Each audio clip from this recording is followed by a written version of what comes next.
اللہ کی جانب سے ہے قرآن یہ سارا، اللہ کی جانب سے ہے قرآن یہ سارا، اس کے ہر حرف پہ ہے ایمان ہمارا۔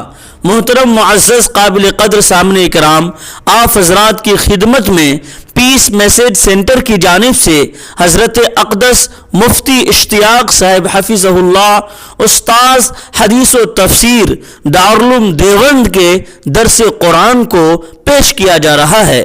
آپ حضرات بغور سماعت فرما کر دوسروں تک پہنچانے میں ہماری مدد کریں اور چینل کو سبسکرائب کر کے شکریہ کا موقع دیں۔ جزاکم اللہ احسن الجزاء فی الدارین۔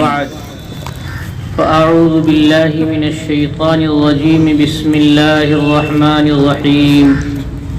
ان المتقین فی ظلال وعیون وفواكه مما يشتهون كلوا واشربوا هنيئا بما كنتم تعملون إنا كذلك نجزي المحسنين۔ آج مجھے بڑی خوشی ہے اور میرا خواب تھا کہ قرآن پاک کے ترجمے کی تعلیم طلباء کی طرح طالبات بھی حاصل کریں اور مدرسے کی طالبات کی طرح پروفیشنل تعلیم والی طالبات بھی حاصل کریں۔ انشاءاللہ اپنے شہر دربھنگا میں اور دربھنگا کے اطراف میں اور اس سے بھی آگے اللہ رب العالمین اس آفتاب کی روشنی کو عام فرمائیں گے۔ میں آپ کے سامنے قرآن پاک کی سورہ مرسلات کی 10 آیتوں کا ترجمہ اور اس سے متعلق باتیں بیان کروں گا۔ لمبی تقریر نہیں ہوگی، جیسے سبق پڑھایا جاتا ہے ویسے میں چند باتیں ترتیب سے آپ کے سامنے رکھتا ہوں۔ ان 10 آیتوں میں غور کیجئے تو اللہ رب العالمین نے ایک طرف متقین کا تذکرہ کیا ہے 5 آیتوں میں، اور 5 آیتوں میں اللہ نے مجرمین کا تذکرہ کیا ہے۔ تو اب متقین کون ہیں یہ ہمیں سمجھنا ہے اور مجرمین کون ہیں یہ ہمیں سمجھنا ہے۔ اس کے بعد قرآن کے الفاظ کی تشریحات، جس کو تفسیر کہیں گے، قابل اعتماد مفسرین نے کیا لکھا ہے۔ تیسری بات، سورہ مرسلات کے ختم پر پیغمبر علیہ الصلاۃ والسلام کیا پڑھتے تھے۔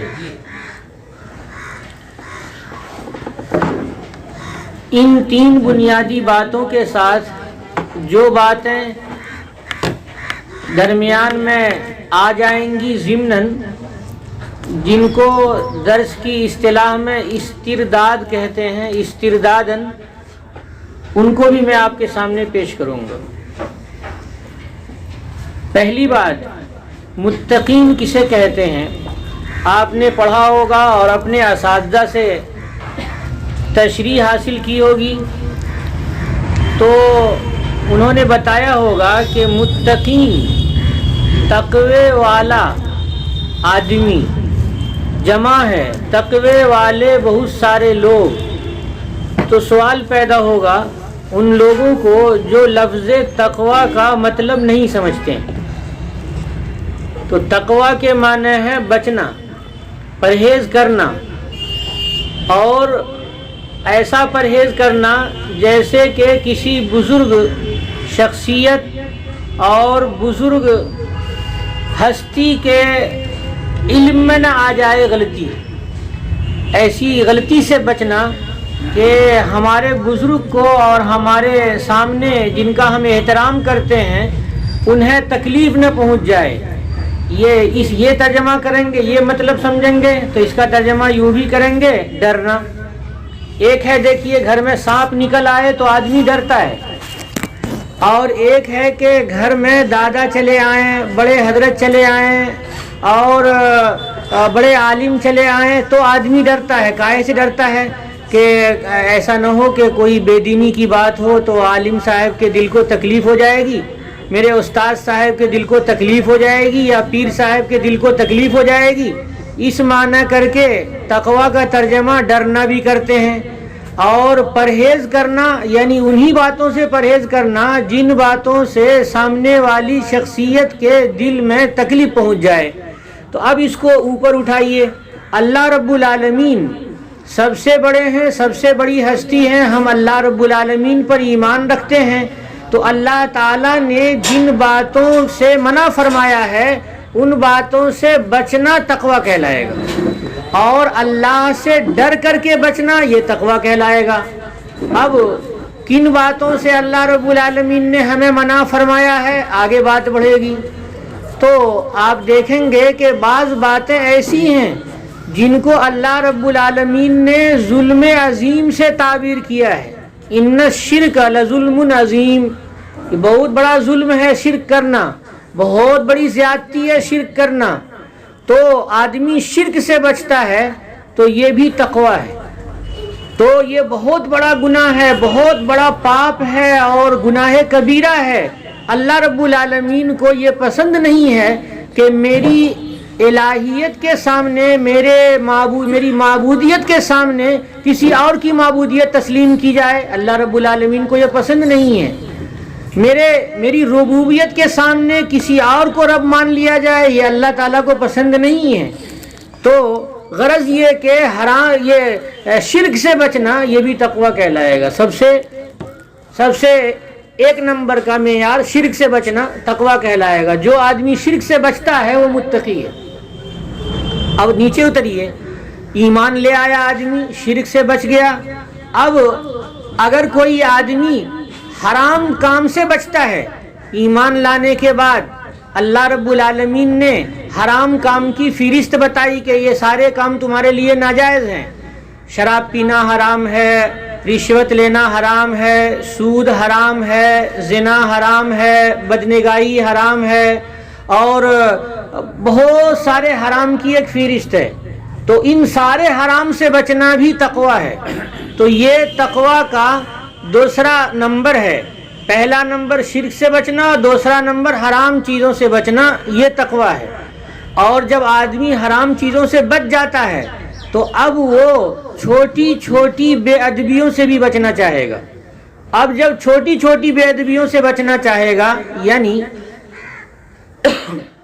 جن کو خلاف اولا ہم کہتے ہیں، خلاف اولا سے اگر وہ بچتا ہے تو وہ آدمی بھی متقی ہے۔ یہ تقویٰ کا تیسرا نمبر ہے جو سب سے اعلیٰ نمبر ہے، یعنی سب سے اونچا نمبر یہ ہے کہ آدمی ہر بے ادبی سے بچ جائے، ہر خلاف اولا سے بچ جائے جس کو اللہ تعالیٰ نے خلاف اولا بتایا، پیغمبر علیہ الصلاۃ والسلام نے خلاف اولا بتایا، فقہا نے قرآن و سنت کو سامنے رکھ کر کے خلاف اولا بتایا، یا طبیعت انسانی میں ایک ذوق ہے کہ ہمارے سامنے والے کی شان میں کوئی بے ادبی نہ ہو جائے، ان بے ادبی سے وہ جو بچ رہا ہے، یہ بھی تقویٰ کا معیار ہے اور بہت اعلیٰ قسم کا معیار ہے۔ اور ادنا معیار شرک سے بچنا ہے، جس کو میں نے ایک نمبر پہ بیان کیا۔ تو اللہ رب العالمین نے فرمایا ان المتقین، سارے متقین اس میں آ گئے۔ جو شرک سے بچتا ہے اس کے لیے بھی یہ اگلا انعام ہے، اور جو حرام سے بچتا ہے اس کے لیے بھی اگلا انعام ہے، اور جو بے ادبیوں سے بچتا ہے اس کے لیے بھی اگلا انعام ہے۔ کیا ملے گا متقین کو؟ اللہ تعالیٰ نے فرمایا ان المتقین فی ظلال وعیون، متقین سائے میں ہوں گے، ذلن کی جمع ظلال، سائے میں ہوں گے، وعیون عین کی جمع عیون، چشموں میں ہوں گے۔ جیسے پانی ابل جاتا ہے، ہمارے یہاں باڑھ آتی ہے تو باہر پانی رہتا ہے، گھر سوکھا ہوا رہتا ہے، لیکن اچانک دیکھتے ہیں کہ آنگن میں پانی ابلنا شروع ہو گیا۔